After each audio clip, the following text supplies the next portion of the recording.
یہاں سے اب آخری گروپ شروع ہو رہا ہے. آخری منزل تو سورہ قاف سے شروع ہوئی تھی. چھٹا گروپ مکی اور مدنی صورتوں کا یہاں ختم ہو گیا. 7 صورتیں حسین ترین صورتیں قرآن کی. وہ پہلی 7 صورتیں تھیں: سورہ قاف، سورہ ذاریات، سورہ طور، سورہ نجم، سورہ قمر، سورہ رحمان، عروس القرآن، پھر سورہ واقعہ. پھر یہ 10 صورتیں آ گئیں: سورہ حدید، سورہ مجادلہ، سورہ حشر، سورہ ممتحنہ، سورہ صف، سورہ جمعہ، سورہ منافقون، سورہ تغابن، سورہ طلاق، سورہ تحریم. اب پھر یہ مکی قرآن مجید، یہ آخری گروپ ہے. اس میں بھی پہلی 6 صورتیں جو ہیں وہ 3 کے سب گروپس کی شکل میں ہیں. سورہ ملک بڑی، جیسے سورہ قاف وہاں تھی اسی مقام پر یہاں سورہ ملک ہے. بہت جامع اس کی تاثیر، اور یہ بہت حضور کو عزیز تھی. آپ کی یہ معمولات میں سے تھا، رات کو سوتے ہوئے آپ سورہ ملک پڑھا کرتے تھے، اور اس کی آپ نے تلقین کی ہے. بسم اللہ الرحمن الرحیم. تبارک الذی بیدہ الملک وہو علی کل شیء قدیر. بڑی بابرکت ہے وہ ہستی جس کے ہاتھ میں ہے بادشاہی، راج اس کا ہے. یہ ہے دین کا سیاسی پہلو. پوری کائنات پر اس کا راج چل رہا ہے. دنیا میں بغاوت ہے. کیوں ہے؟ وہ اپنے ایمان کے دعوے داروں کا امتحان لینا چاہتا ہے بس. ورنہ سورج، چاند، گیلیکسیز، پوری کائنات اور خود ہمارے جسم کا ایک ذرہ اس کے قانون کا پابند ہے، تابع ہے. ہمارا جسم ہمارے اختیار میں کہاں ہے؟ میں تنگ آ جاتا ہوں، 2 دن ہوتے ہیں یہاں سے تو طبیعت خراب ہو جاتی ہے، جب تک کہ وقت لگتا ہے کینچی لے کر بیٹھتا ہوں. اگر میں چاہوں کہ یہاں بال نہ آئے، میرا جسم ہے، میرا تو اختیار نہیں، وہ تو آئیں گے. تو ہمارا جسم بھی جہاں تک اس کی فزیولوجی کا تعلق ہے، اس کی اناٹومی کا تعلق ہے، یہ سارا اللہ کے قانون کے تابع، میرے تابع تو نہیں. میں چاہوں میرا دل ذرا رک جائے، جب چاہوں میں اس کو سٹارٹ کر دوں تو یہ تو نہیں ہوگا. جب بند ہوگا بند ہو جائے گا، میرے اختیار میں نہیں ہے. لیکن یہ کہ جو ہماری اختیاری زندگی ہے اس میں ہم نے طے کر لیا ہے کہ اللہ کی نہیں مانیں گے، اپنی مانیں گے، اپنی مانیں گے، اپنی بیویوں کی مانیں گے، اور جو بھی نظام ہے اس کے ساتھ وفاداری کریں گے، چاکری کریں گے، ان کی ملازمت کریں گے، ان کے رتھوں کے اندر ہم بیل بن کر جوتیں گے تاکہ ہمیں عیش ملے، دنیا کے اندر ہمارے لیے مقامات ہوں، ہماری عیش. بس اللہ خیر صلی اللہ. تو یہ ہے اصل میں امتحان. ورنہ بادشاہی یہاں اب بھی اسی کی ہے. یہ صرف ہلدی کی گانٹھ ہے جسے لے کر ہم پنساری بن کر بیٹھ گئے. میری مرضی، میرا خیال، میرا نظریہ یہ ہے. اور ہمارے نزدیک جو ہے طریقتکم المثلی، ہمارے جو کلچر ہے، مثالی نظام جو ہم نے بنایا ہے، ہمیں اس کی حفاظت کرنی ہے. تبارک الذی بیدہ الملک وہو علی کل شیء قدیر. وہ ہر چیز پر قادر ہے. الذی خلق الموت والحیاۃ لیبلوکم ایکم احسن عملا. اب دیکھیے ہم نے حیات انسانی کا جو اب تک سمجھا ہے، جس کو کہ عمر نے، جو کہ بہت بڑا شاعر ہے، اس نے اپنی بیوی سے خطاب کر کے کہا ہے حیات ثم موت ثم بعث حدیث و خرافات یا عمری. یہ کیا ہے؟ زندگی پھر موت پھر زندگی، یہ کیا؟ یہ سب حدیث و خرافات معاذ اللہ. ہم نے بھی دیکھا پہلے کنتم امواتا فاحیاکم ثم یمیتکم ثم یحییکم ثم الیہ ترجعون. یہ وقفے کیوں ڈالے گئے؟ یہ موت کا وقفہ کیوں ڈال کر زندگی کا ایک حصہ نکال دیا علیحدہ؟ 30 40 50 60 سال یہ دنیا کی زندگی، پھر موت کا وقفہ. موت ایک زندگی کا وقفہ ہے، یعنی آگے بڑھیں گے دم لے کر. کیوں؟ اس کی حکمت بتائی جو ہم پڑھائیں سورہ واقعہ میں. قدرنا بینکم الموت، تمہاری ہی زندگی کا تسلسل ہے جس میں ہم نے ایک وقفہ موت کا ڈال دیا ہے. حیات لیبلوکم ایکم احسن عملا. یہ جو چنک علیحدہ کیا ہے یہ اس لیے کہ تمہاری آزمائش ہو، امتحان ہو، تمہیں جانچا جائے. وہ 3 گھنٹے کا امتحان ہوتا تھا جو دیتے تھے تم کبھی اسکولوں میں، اب یہ 30 برس کا سمجھ. اور واقعی 30 برس ہی ہوتے ہیں آدمی کے پاس. پہلی زندگی کے 20 25 برس ویسے گزر گئے، شعوری ابھی نہیں ہے، اور پھر ایک خاص عمر کے بعد جو ہے اعضاء ڈھیلے پڑ گئے، اور پھر یہ کہ لا یعلم من بعد علم شیئا. 30 نہیں ہوں گے، 40 مل جائیں گے آدمی کو. کام تو یہی ہوتا اس کی زندگی کا. لیکن اس لیے ہے لیبلوکم ایکم احسن عملا، تاکہ تمہیں جانچے پرکھے دیکھے تم میں سے کون ہے اچھے عمل کرنے والا. اب دیکھیے علامہ اقبال کی جو نظم ہے زندگی کے موضوع پر، واقعہ یہ ہے کہ بہت چوٹی کی چیز ہے، بہت عمدہ چیز. تو اسے پیمانہ امروز فردا سے نہ ناپ، جاویداں پہم دواں ہر دم جواں ہے زندگی. قلزم ہستی سے تو ابھرا ہے مانند حباب. جیسے سمندر میں ایک بلبلا سا ہوتا ہے. کتنی زندگی ہوتی ہے بلبلے کی. قلزم ہستی سے تو ابھرا ہے مانند حباب. اس زیاں خانے میں تیرا امتحان ہے زندگی. خلق الموت والحیات لیبلوکم ایکم احسن عملا. ہے کبھی جاں اور کبھی تسلیم جاں ہے زندگی. کبھی زندگی جان سے مترادف ہے، عبارت ہے. کبھی جان دینا اصل زندگی ہے. وَلَا تَقُولُوا لِمَنْ يُقْتَلُ فِي سَبِيلِ اللَّهِ أَمْوَاتٌ بَلْ أَحْيَاءٌ وَلَكِنْ لَا تَشْعُرُونَ. ہے کبھی جان اور کبھی تسلیم جان ہے زندگی. اصل زندگی جو ہے وہ جان دے دینے سے حاصل ہوتی. الذی خلق سبع سماوات طباقا. وہ اللہ جس نے بنائے 7 آسمان ایک دوسرے کے اوپر. آیات متشابہات میں سے ما تری فی خلق الرحمن من تفاوت. تم نہیں دیکھ پاؤ گے اللہ کی تخلیق میں کہیں کوئی فرق. اتنا محکم نظام ہے، اتنا محکم نظام. کیا کسی سائنسدان نے آج تک یہ بھی کہا کہ تخلیق میں یہاں نقص ہے؟ کسی نے کہا؟ زوالوجی کی فیلڈ میں یا باٹنی کی فیلڈ میں یا کسی اور فیلڈ میں، جیولوجی کی فیلڈ میں، ایسٹرونومی کی، کسی نے کہا ہے؟ ما تری فی خلق الرحمن من تفاوت فارجع البصر هل تری من فطور. پھر ذرا دوبارہ لوٹا لو اپنی نگاہ، دیکھ لو، ہر میدان میں دیکھ لو، کہیں تمہیں کوئی رخنا نظر آتا ہے؟ اگر یہ تخلیق کامل ہے تو کامل حقیقت میں کون ہے؟ اس کا خالق، اس کا باری، اس کا مصور. بس یہ نظر نہیں آتا. سائنسدان سب کچھ دیکھ رہے ہیں. ڈھونڈنے والا ستاروں کی گزرگاہوں کا اپنے افکار کی دنیا میں سفر کر نہ سکا. بڑے بڑے صاحب بصیرت و بڑے بڑے عقل مند اپنی ناک تلے کے پتھر سے ٹھوکر کھاتے ہیں. دیکھ رہے ہیں ٹیلیسکوپ سے ٹھوکر کھا رہے ہیں وہاں جو سامنے پتھر پڑا ہوا ہے اس سے. یہ ہو رہا ہے آج ہمارے ساتھ. سپر جیل کا بسرا کر رہتے ہیں. پھر لوٹاؤ ذرا اپنی نگاہ کو 2 مرتبہ اور. ینقلب الیک البصر خاسئا وہو حسیر. تمہاری نگاہ تھک ہار کر لوٹ آئے گی. تمہیں ہماری تخلیق میں کہیں کوئی رخنا، کوئی دراڑ نظر نہیں آئے گی. وَلَقَدْ زَيَّنَّا السَّمَاءَ الدُّنْيَا بِمَصَابِيحَ وَجَعَلْنَاهَا رُجُومًا لِلشَّيَاطِينَ وَأَعْتَدْنَا لَهُمْ عَذَابَ السَّعِيرِ. اور ہم نے سب سے قریبی آسمان کو سجا دیا ہے چراغوں سے، یعنی زمین سے جو قریب ترین آسمان ہے، پہلا آسمان. اور ان چراغوں کو ہم نے بنا دیا ہے رجومًا للشیاطین. شیاطین جن جو ہیں وہ جو کوشش کرتے ہیں اس سے باہر نکل کر، اور وہ چاہتے ہیں کہ کچھ خبریں جو ہیں وہ فرشتوں سے چرا کر لے آئیں، تو ان کو کھدیڑنے کے لیے، ان کو اوپر سنگ باری کے لیے ہم نے یہ میزائلز رکھے ہوئے ہیں. وَأَعْتَدْنَا لَهُمْ عَذَابَ السَّعِيرِ. اور ان کے لیے ہم نے تیار کر رکھا ہے جلا دینے والا عذاب. وَلِلَّذِينَ كَفَرُوا بِرَبِّهِمْ. اور جو لوگ اللہ کا، اپنے رب کا کفر کریں، چاہے وہ انسان ہو چاہے جنات ہوں، ان کے لیے ہے عذاب جہنم، جہنم کا عذاب. وَبِئْسَ الْمَصِيرُ. اور وہ بہت ہی برا ٹھکانہ ہے. اذا القوا فیہا سمعوا لہا شہیقا وہی تفور. جب وہ اس میں جھونکے جائیں گے تو سنیں گے کہ وہ دھاڑ رہی ہوگی، اچھل کود رہی ہوگی، اس کا جوش و خروش ہوگا. جو سورہ قاف میں ہم نے پڑھا تھا کہ ہم اس سے پوچھیں گے حل امتلأت وتقول حل من مزید. وہ اور چاہے گی. جیسے کوئی بھوکا بھیڑیا ہو یا بھوکا شیر ہو اور اس کے آگے کوئی شکار ڈالا جائے تو جس طریقے سے وہ اس پر غرا کر آئے گا، تکاد تمیز من الغیظ. قریب ہوگا کہ وہ اپنے غصے سے پھٹ جائے. کلما القی فیہا فوج.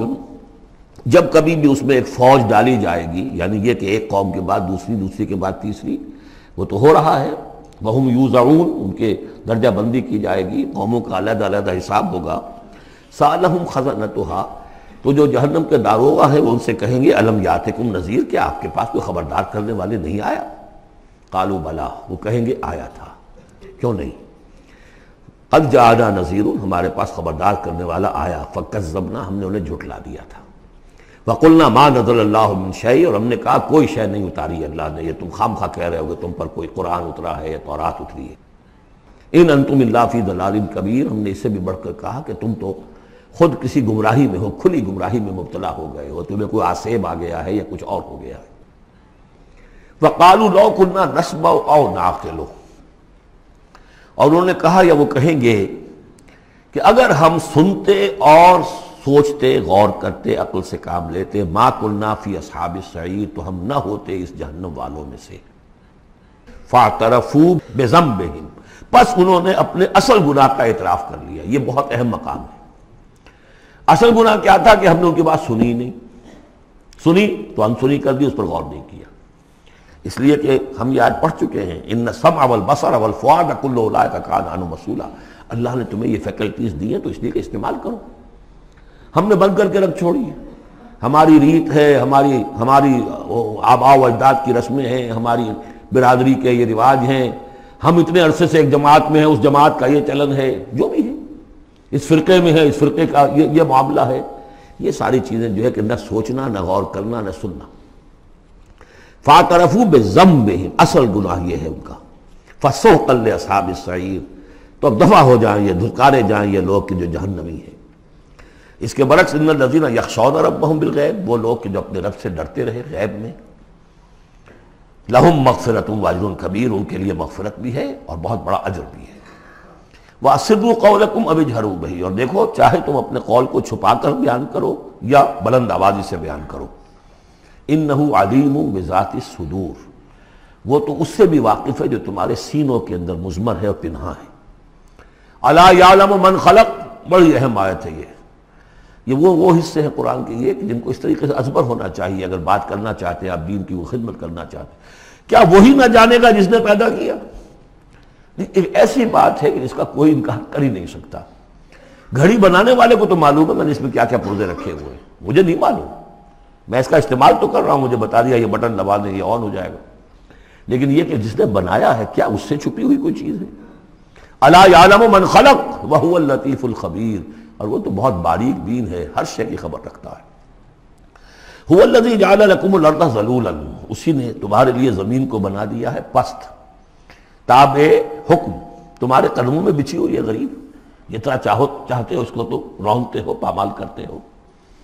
فامشوا فی مناکبہا، چلو پھرو اس کے کندھوں کے مابین، گویا کہ یہ بھی کوئی بہت بڑا ہاتھی ہو، اس کے کندھوں کے مابین اتنی جگہ ہے، چل پھر رہے ہیں۔ جیسے چیونٹی کسی ہاتھی کے کندھوں کے درمیان چل رہی ہو تو وہ تو سمجھتی ہوگی کہ فٹ بال کا میچ کھیلنے کی جگہ مجھے مل گئی ہے۔ تو یہی حال ہمارا ہے، ہم جسے بہت وسیع سمجھتے ہیں کیا وہ کچھ بھی نہیں۔ فامشوا فی مناکبہا وکلوا من رزقہ، اور اسی کے رزق میں سے کھاؤ پیو، اسی زمین میں سے تمہارا رزق بھی برآمد ہو جائے گا۔ وإلیہ النشور، یہ یاد رکھو کہ پھر اللہ ہی کی طرف اٹھ جانا ہے، جی اٹھنا ہے۔ آمنتم من فی السماء ان یخسف بکم الارض فاذا ہی تمور، کیا تمہیں کوئی خوف نہیں رہا؟ بالکل تم نچنت ہو گئے ہو اس آسمان والے سے جو آسمان میں ہے کہ وہ کہیں تمہیں زمین میں خسف نہ کر دے، دھسا نہ دے، فاذا ہی تمور، جبکہ وہ لرزے، زلزلہ آئے، شق ہو جائے اور تم چلے جاؤ۔ ام امنتم من فی السماء ان یرسل علیکم حاصبا، کیا تمہیں کوئی ڈر نہیں رہا کہ اللہ تعالیٰ جو ہے وہ آسمان والا تم پر بھیج دے کوئی ایسا جھکڑ تیز آندھی جس میں پتھر چلے آ رہے جو بلٹس کا کام کرے اور میزائلز کا کام کرے؟ فَسَتَعْلَمُونَ كَيْفَ النَّذِيرُ، پھر تمہیں معلوم ہو جائے گا کہ میرا خبردار کرنا کیسا تھا، کیا اس کا نتیجہ تھا۔ وَلَقَدْ كَذَّبَ الَّذِينَ مِن قَبْلِهِمْ، اور یقیناً جو ان سے پہلے تھے انہوں نے بھی جھٹلایا تھا۔ فَكَيْفَ كَانَ نَكِيرٌ، تو کیسا ہوا میرا ان کو پکڑنا اور میرا عذاب۔ اَوَلَمْ يَرَوْا إِلَى الطَّيْرِ فَوْقَهُمْ، کیا یہ دیکھتے نہیں پرندوں کو جو ان کے اوپر ہیں؟ صَافَّاتٍ وَيَقْبِضْنَ، کبھی انہوں نے اپنے پر پھیلائے ہوتے ہیں، کبھی ان کو سکیڑ لیتے ہیں۔ مَا يُمْسِكُهُنَّ إِلَّا الرَّحْمَنُ، نہیں روکے ہوئے انہیں اس فضا کے اندر مگر رحمان۔ إِنَّهُ بِكُلِّ شَيْءٍ بَصِيرٌ، یقیناً وہ ہر چیز کو دیکھ رہا ہے۔ یعنی جو قانون طبیعی ہے جس کے تحت وہ چل رہا ہے وہ تو اللہ کا بنایا ہوا ہے۔ امن ھذا الذی ھو جند لکم ینصرکم من دون الرحمن، بھلا وہ کون ہے جو تمہارا لشکر بن جائے اور تمہاری مدد کرے رحمان کے مقابلے میں؟ ان الکافرون الا فی غرور، نہیں ہے یہ کافر مگر دھوکے میں آ گئے، بہکاوے میں آ گئے۔ امن ھذا الذی یرزقکم من امسک رزقہ، پھر بھلا کون ہے وہ جو تمہیں رزق دے سکے اگر اللہ اپنے رزق کے خزانوں کو روک لے؟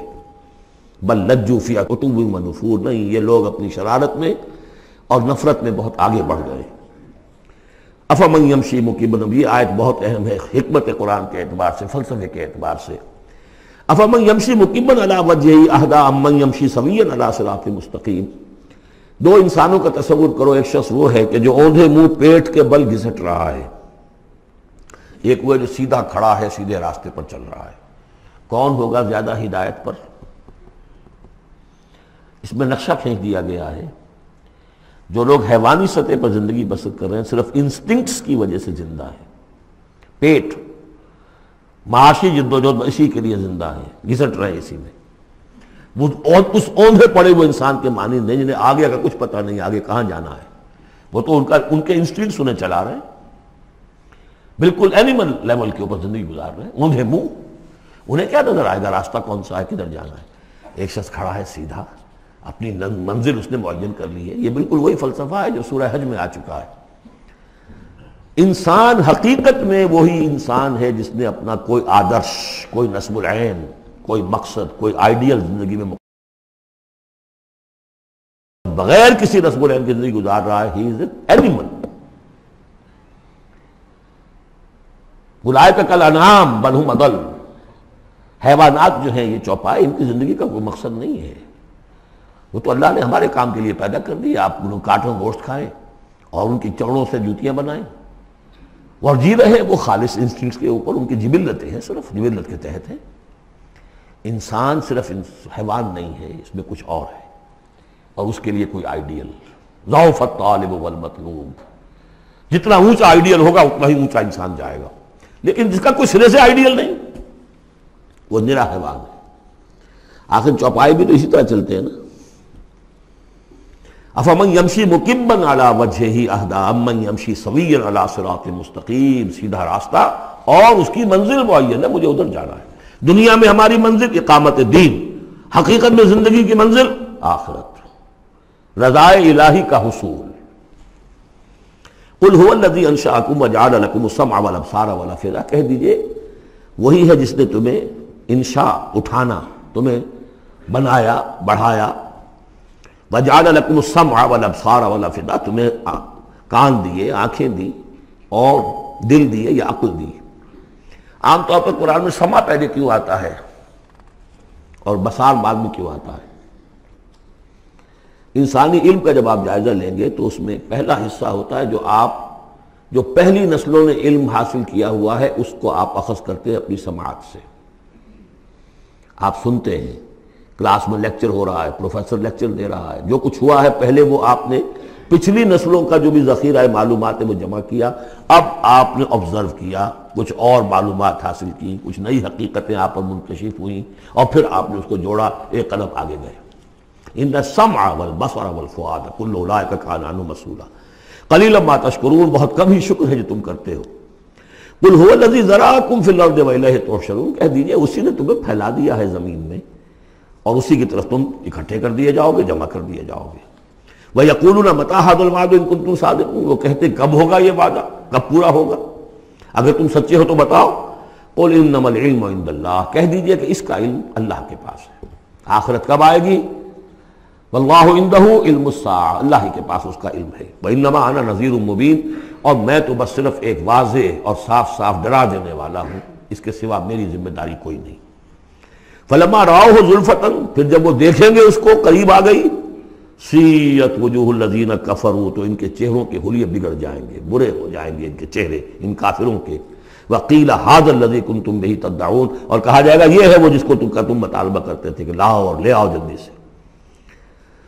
قل ارأیتم ان اہلکنی اللہ ومن معی او رحمنا فمن یجیر الکافرین من عذاب الیم، اے نبی ان سے کہیے دیکھو اگر مجھے میرا اللہ ہلاک کر دے، یا اور جو میرے ساتھ ہیں ان سب کو بھی ہلاک کر دے، یا اللہ تعالی ہم پر رحم فرمائے، سوال یہ ہے کہ تمہیں کون بچائے گا، کافروں کو کون بچائے گا عذاب علیم سے؟ ہمارا جو بھی ہو ہم ناکام رہ جائیں، تمہارے نزدیک ناکام ہو گئے، ہمارے نزدیک تو کوئی ناکامی ہے ہی نہیں۔ حل تربصون بنا الا احدی الحسنیین، دو اعلیٰ صورتیں ہیں، ان میں سے تیسری کوئی صورت ہے ہی نہیں۔ یا ہمارا رب ہمیں سب کو جام شہادت نوش کروا دے، کامیابی سب سے بڑی کامیابی تو یہی ہے، اور کامیاب ہو کر اگر واپس آ گئے تو تم بھی کہو گے کہ کامیاب ہے۔ لیکن تم سوچو کہ کافروں کو کون بچائے گا دردناک عذاب سے؟ قل ھو الرحمن آمنا بہ، کہہ دیجئے وہ رحمان ہے، اس پر ہم تو ایمان لا چکے ہیں، وعلیہ توکلنا، اور اسی پر ہمارا توکل۔ نوٹ کر لیجیے یہ صورتیں جو ہے بالکل ابتدائی زمانے کی صورتیں ہیں۔ ابھی سمجھیے کہ یہ ابتدائی رد و قضا ہے، جس کی آخری شکلیں وہ ہیں جو سورہ انعام اور سورہ اعراف اور سورہ یونس اور سورہ ہود میں ہم دیکھا ہے. فَسَتَعْلَمُونَ مَنْ هُوَ فِي ضَلَالٍ مُبِينٍ، تو عنقریب تمہیں معلوم ہو جائے گا کہ کھلی گمراہی میں کون تھا، ہم تھے یا تم تھے. قُلْ أَرَأَيْتُمْ إِنْ أَصْبَحَ مَاؤُكُمْ غَوْرًا، ذرا ایک بات پر اور غور کرو، اگر تمہارا یہ پانی جو زمین کا ہے وہ نیچے اتر جائے، کبھی کبھی ایک دم بہت جو ہے ایک الارم ہو جاتا ہے کہ پانی کی سطح نیچے جا رہی ہے، بارشیں کم ہوئی ہیں، پانی کی سطح نیچے جا رہی ہے، کہاں سے لائیں گے پانی؟ وہ تو پھر بھی ابھی ایک حد تک ہی نیچے جاتی ہے، یہ پانی اور نیچے چلا جائے. فَمَنْ يَأْتِيكُم مِّن مَّاءٍ مَّعِينٍ، کون ہے وہ جو لائے گا تمہارے پاس وہ پانی صاف نتھرا ہوا پانی؟